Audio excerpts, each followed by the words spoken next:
Okay, before I start this review, I just want to make one thing clear. There is going to be singing involved. Singing for me. So when you see Slow King, that is your warning that I'm about to start singing. And if you want to mute me, go ahead. When you see Slow King again, it means I've stopped singing, and then you can now unmute yourself. Believe me, I do not sing like Justin Bieber, but I sing better than the people in Nickelback. Anyway, this is the season 3 review of Daria. The opening episode is called Through a Lens Darkly. Basically, in this episode, Daria's mother has pressured her to get contacts. Oh, in this season, Daria learns how to drive, and the last episode, or next to last episode, Daria gets her driver's license. Helen convinces Daria to get contacts. She does. But people change their perspective on Daria, especially like Miss Lee, Mr. O'Neill, saying that contacts really bring out the best in you. Okay.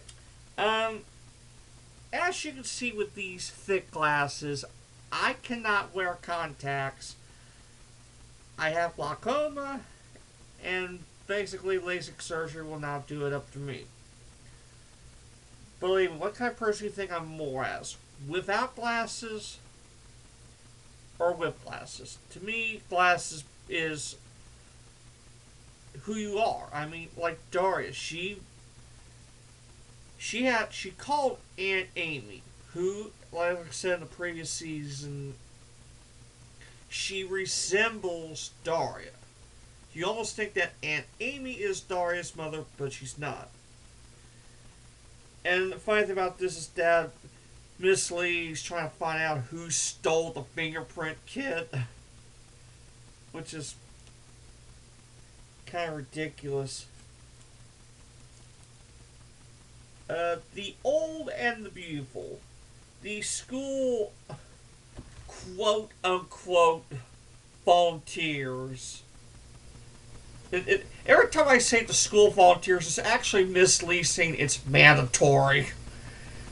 Which, later on, she'll keep saying it's mandatory to do this, mandatory to go here, mandatory to drink this. The drink part will be in the last season, and it's hilarious. Uh, Awareness of others, basically like helping sick children, the elderly. Basically, Daria has signed up to read the senior citizens, but they don't. But the seniors don't want her to talk to them because how she says things is kind of depressing and morbid, to the point that one of the seniors tries to kill himself. And basically, doing volunteering is making Miss Lee look good.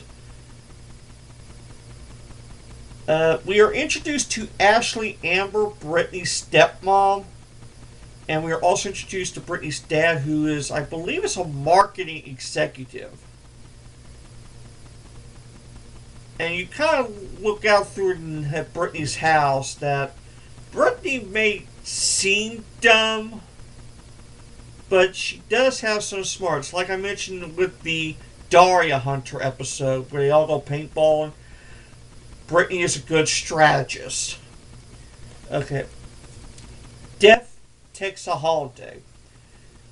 Basically, begins one of these strange episode sequences. Starting this season, there are certain episodes that are out of the ordinary. Like this one where Cupid and St. Patrick's Day, the St. Patrick's Day leprechaun, asked Daria's help to get Christmas, Halloween, and Guy Fawkes Day back to Holiday Island. This episode is mainly about respecting the holidays, giving the holidays some space. It's hilarious. Especially when Cupid tasers Daria's parents and they start fall, get all moochy moochy, lovey dovey stuff. And then Sandy convinces Quinn, oh, you gotta stop it. This causes Quinn to become tired, a wreck. This is basically Sandy who's trying to get back at Quinn again. Like I said, previous seasons, last few seasons, it's Sandy versus Quinn. Because ever since Quinn shows up, Sandy's popularity is starting to drop. And Sandy's popularity will drop even more at the end of the season. Daria Dance Party. Mr. O'Neill is asking for people to help organize the school dance. It first becomes the fashion club, but then Sandy butts her nose into Quinn, causing the fashion club to leave the drop organizing and causing Quinn to do her own. Quinn pays Daria and Jane to make a dance, and it turns to a celebratory dance of Jackson Pollock paint smashed everywhere. Up chucks the DJ. And this also begins a sort of thing that Brittany and Kevin, the cheerleaders and quarterbacks, are kind of split. They don't want anything to do with each other, causing Kevin to fight Brittany's new boyfriend for the dance. Kevin goes to the hospital. Brittany apologizes like everything. Daria and Jane meets two boys at the dance from their school who they kind of like. Start your friends up. I mean, these two boys are younger than the girls are, until it's realized that the boys are the cousins of Upchuck. They have the Rudheimer gene, causing Daria and Jane to go, nice to meet you, and then they walk off. And I believe they do appear again later in the series. The Lost Girls. A very popular magazine executive, a magazine creator called Val, visits Lawndale High because Daria made an essay that got published in Val magazine that Mr. O'Neill sent the essay to Val. Val is technically, to me, an old teenager. She is in her 30s, 40s, and she's acting like a teenager, which is kind of stupid. I mean, yeah, you run and own a magazine basically for teenagers, but it does not mean you have to act like a teenager. I mean, you can have to mind like a teenager, but act like it's kind of stupid. It happened one nut. The school has career aptitude test, and Daria, the test shows that she's going to work as a mortician. This calls Helen to go, I'm not going to have my daughter be like that. And basically has Daria work in a nut kiosk. A kiosk built to basically sell nuts and all, like, kind of similar when I've been working the past 3 years for Hickory Farms in their kiosk, which is a good job. So it's just we're only the holiday season. Quinn works at a pet store, and this is the one thing that's kind of hilarious. The school has a peer counselor to talk about peers and how to be motivated and all that. It's Tiffany, the low voice, slow talking Tiffany. She's the peer counselor, which is hilarious.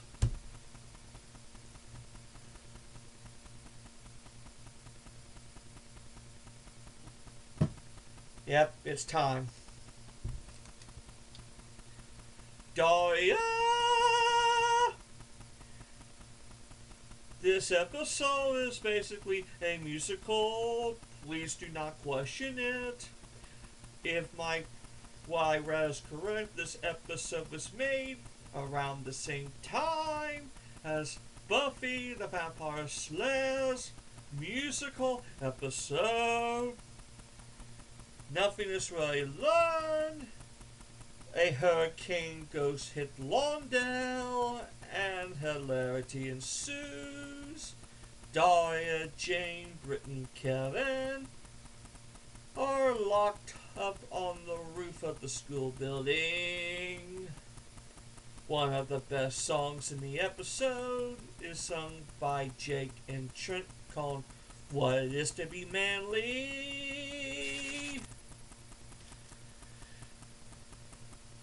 This is a good episode, basically for all it's worth. I do sing better than Nickelback.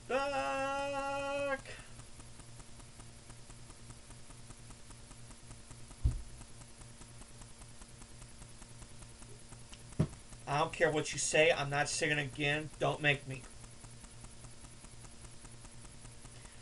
Lane Miserables. Not to be confused. Forget it. We meet the entire Lane family. We've already met Jane and Trent. We meet their mother. Basically what happens is that the entire family gets back together because of certain things, like their other brother, Jane's brother, Wind. That's his name, Wind. You'll find out later on why he's named like that. Wind gets dumped by his third wife. Wind is basically the 180, the reversed version of Miss Bart. Instead of like Miss Bart being upset, Hazeman, Win is a crybaby. He's very sensitive. We meet Penny, the other sister, who had her kiosk in a island village being destroyed by a volcano. She starts to have to declare war against the finance manager of that country. And we meet Summer, the other sister, and she has 2 kids. Basically, the family comes together. Jane doesn't have any privacy. She moves into Daria's house. And when the parents ask Jane, Jane always has maximum 3 questions, no betrayals, immunity from prosecution. Oh, and Mr. Wardorf, I make sure that I don't run jog with your wife anymore. The funny part is that Jake is reading Marmaduke. Why don't they just put the dog to sleep? I mean, do you want to put Garfield to sleep? Okay. Helen manages to convince Mrs. Lane to have a family dinner. That'll solve everything up, and it does. The important part of this episode, one of the important parts of the season, is that the Daria loves Trent storyline ends right here. There's a talk that when Trent is living at Daria's house, that Trent is sitting on Daria's bed, and Daria and her can have a private talk. Basically, he just says flat out, if you were a few years older, I would definitely go out with you. Then Daria, thanks to Quinn's advice, Daria has a dream imagination of what would be like to be with Trent. It has Trent as a jobless, not slob, I would say. He's not a slob, but does have a job, and Daria is a scientist working at a gene splice lab. That gives Daria the advice right there that no, it's not going to work out for Trent. Then at the very end of the episode, when Jane and Trent leave the house, Daria has another dream of Trent and her being happy together. And then Daria goes, damn it. Like, she knows she just lost a good thing for the future. And this kind of ends that Daria loves Trent line, but they do still become good friends. Jacob Hart's. Jake has a heart attack, and we meet Grandma Ruth. Basically, Jake's mother. And we learn more about Jake's dad. That really, to what he says, that his dad really never loved him. That at the first chance Jake's dad got, he sent him to military school. And he goes, all I want to do was to go to tennis camp. Instead, he sends me off the military academy. At the same time, there are two radio DJs, wacky DJs, that visit the school for a week. They keep pestering. Well, the reason why they're there is that the radio station says, we'll pay the school so much money for us to broadcast there. Miss Lee gladly accept because those bob-sniffing dogs have to eat. The DJs keep howling, trying to have Daria go on radio, and then at the end of the episode, Daria just basically goes, okay, this is why I'm avoiding you. My dad just had a heart attack a couple days ago. I'm trying to get grips with the reality of possible death of my dad. And all this time, I got two wacky DJs trying to hound me just to get entertainment points. This caused the radio station to just immediately pack up and leave.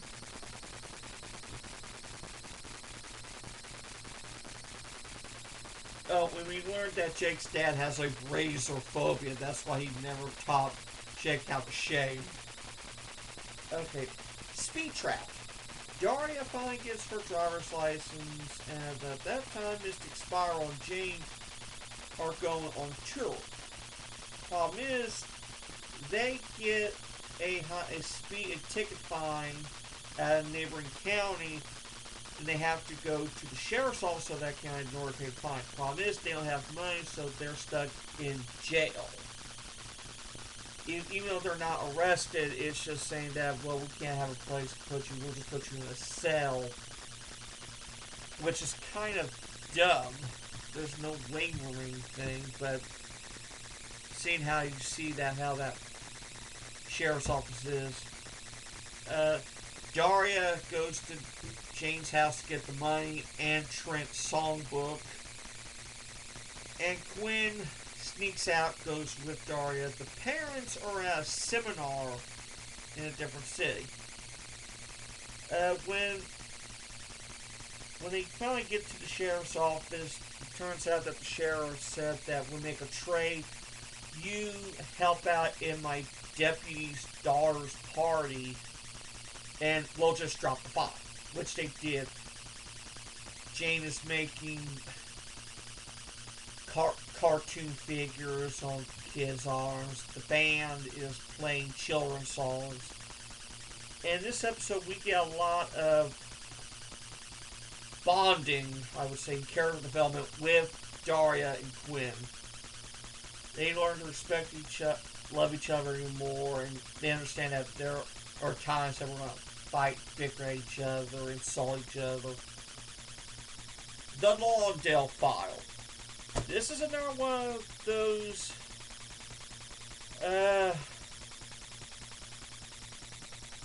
persona type episodes. I don't know how I would call it. They basically mimicking X-Files. Two FBI X-Files agents were called. Goes to visit school and tell them to keep your eyes sharp for anything, strange activity, all of that, blah, blah, blah. Quinn and the Fashion Club are all dressed in black, poetic black stuff. Mr. DiMartino gets arrested. Mr. O'Neill thinks there's communists running around. Basically, here's what's happening. Quinn has a rash or something on her neckline that gets. This whole falls up to a huge tolerance an acceptance rally that Mr. O'Neill puts out in the front of the school. Everything gets blown wide open. Turns out that Gwen has a rash on her neck, and the Bash Club is trying to be nice, and then Sandy and Stacy inadvertently blurts it out. Well, Sandy pushes it out. Mr. New York Teal gets arrested because those two agents are actually from Immigration Naturalization Service. Someone called and saying that Mr. DiMartino is an illegal alien. Spoiler, it's Miss Bart that calls it in. And then the school everyone finds out says, no, there's no alien abduction, all that. There's no communists. Jake runs in with Miss Lee saying, I told you there was communists going around. There was no communists running around. Okay, just add water. The school has a charity casino event in a quote unquote fancy boat. The boat is worn down. It's a rental from this family, which are slobs. They don't give an arm. They don't have one lifeboat on the ship. As usual, Miss Lee tells the school that coming to it is now mandatory. This is also because attendance is low, and Mr. DiMartino, we find out, is a compulsive gambler. He does not want to volunteer to be there. He just wants the night off. Miss Lee forces him to do it. Daria and Jane, they are sleepy. They are tired because they've watched a, I think, 12-hour, 6-act world marathon. And they just don't care. They just want to sleep. Let's see here.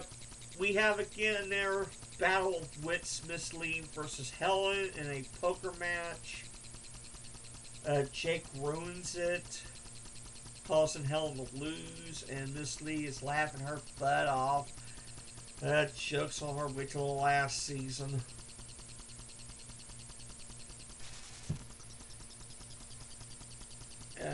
Let's see. Okay, the final episode of the season, called Jane's Addiction. We are introduced to a new character that will appear throughout the rest of the series and the 2 movies. In fact, this character is bigly influential for the next season. We meet Tom.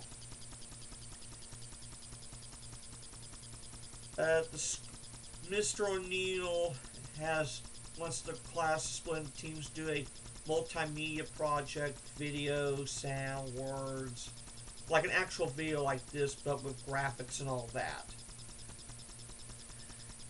They go to the club that Trent's band is performing. They want to ask Trent. We meet Tom for the first time. Jane starts to fall in love with Tom. And Jane just lets things slide. I mean, doesn't help Daria that much, doesn't help Trent. She spends most of her time with Tom. Daria calls out and is saying, hey, you just met this boy last night, and now you are going out with him? We're supposed to be doing this project, and yet you're just dumping me for this person. Daria does not really like Tom at all. In fact, she calls out basically that we're not friends, but then Tom and Daria start to connect at the end of the episode. This is basically an introduction episode. We learn more about their friendship and all that. This is the season that basically causes everything to change. Like I said, the Daria loves Trent line has ended, but they are now still best friends and all that. We are introduced to Tom, which will be influential in the next season. This is basically like the season that jumps the shark. I know season 4 it will really go into more emotional type territory. You'll find out why next season. Anyway, this is Barrel Dragon 65. Thank you very much for watching. And yes, I just lied. This is Barrel Dragon 65. I will see you at the next review, season 4. Which will basically have horror stories, love stories, and betrayal at the end. Thank you very much.